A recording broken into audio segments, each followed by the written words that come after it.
وَإِذَا تُتْلَىٰ عَلَيْهِمْ آيَاتُنَا بَيِّنَاتٍ، اور جب انہیں ہماری روشن آیات پڑھ کر سنائی جاتی ہیں، قَالَ الَّذِينَ كَفَرُوا لِلَّذِينَ آمَنُوا، تو کہتے ہیں یہ کافر لوگ اہل ایمان سے، أَيُّ الْفَرِيقَيْنِ خَيْرٌ مَقَامًا وَأَحْسَنُ نَدِيًّا، دونوں جماعتوں میں سے، دونوں گروہوں میں سے کن کے مکان و مقام بہتر ہیں اور کن کی مجلسیں بہت اچھی ہیں۔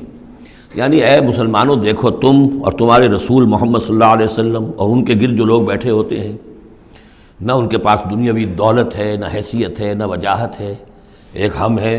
دیکھو ذرا ابو جہل کی مجلس جا کے دیکھو کتنی آباد ہے، بڑے بڑے چودھری لوگ آ کر اس کے پاس بیٹھتے ہیں۔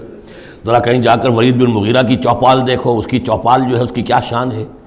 تو یہ وہی بات جو کہ ہم سورہ کہف میں پڑھائے ہیں، جو دو افراد کے مابین مکالمہ ہوا تھا کہ اس نے کہا تھا کہ میرے پاس مال زیادہ، انا اکثر منک مالا واعز نفرا۔ اسی طرح انہوں نے کہا کہ ای الفریقین خیر مقاما واحسن ندیا، کہ دو گروہ دیکھ لو تمہارے سامنے ہیں، ایک معلوم ہوتا ہے کہ مفلس ہیں، کلاش ہیں، غلام لوگ ہیں، ان کے ساتھ بیٹھے ہوئے ہیں، بلال بیٹھا ہوا ہے، وہاں وہ ابو فقی بیٹھا ہوا ہے، یہ جو عمار ہے اور یہ فلاں ہے اور یہ یاسر ہیں، یہ لوگ ہیں۔ ادھر جا کر دیکھو وہ کتنی سج دھج کے ساتھ، شان و شوکت کے ساتھ ان کی محفلیں ہیں، کیا کچھ ساز و سامان ہے، کیسے قالین بچھے ہوئے ہیں۔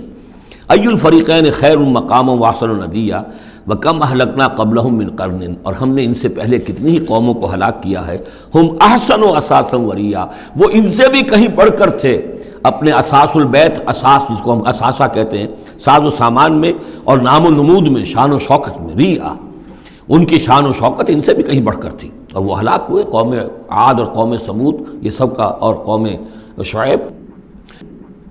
قل من کان فی الضلالۃ فلیمدد لہ الرحمن مدا، اے نبی ان سے کہہ دیجئے جو شخص بھی ضلالت میں، گمراہی میں ہے، تو اللہ کا یہ طریقہ ہے، قاعدہ ہے کہ اللہ تعالیٰ اسے پھر اور ڈھیل دیتا ہے، رسی دراز کرتا ہے، اس کو اور نعمتیں دے دیتا ہے۔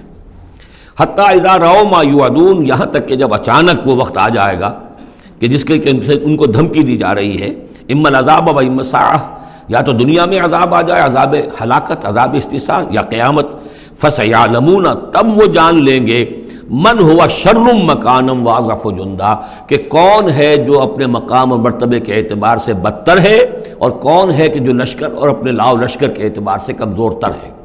اس وقت پتہ چلے گا کہ محمد زیادہ طاقتور تھے صلی اللہ علیہ وسلم، یا ابو جہل زیادہ طاقتور تھا۔ آخرت میں جا کر حقیقت کھل جائے گی۔ اس وقت تو یہ ایک سراب ہے، نظر آ رہا ہے، ایک ڈرامہ ہے، کھیل ہو رہا ہے۔ حقیقت جو ہوگی وہ منکشف ہو جائے گی اس دن۔ وَيَزِيدُ اللَّهُ الَّذِينَ اهْتَدَوْا هُدًى، اور اللہ تعالیٰ ان لوگوں کی ہدایت میں اضافہ کرتا ہے جو ہدایت کی راہ اختیار کرے۔ اللہ بڑھاتا ہے ان لوگوں کو ہدایت میں کہ جنہوں نے ہدایت اختیار کی۔ والباقیات الصالحات خیر عند ربک ثوابا وخیر مردا، اور یقیناً نیک باقی رہنے والے تو وہ نیک عمل ہے۔ یہ مال و دولت باقی رہنے والا نہیں ہے، یہ تو یہیں کی شے یہیں رہ جائے گی۔ باقیات الصالحات، بقا اگر ہے، دوام ہے انسان کے ساتھ، اس عالم آخرت میں جانے والی کوئی شے ہے تو باقیات الصالحات ہے، وہ تو نیک کام ہے۔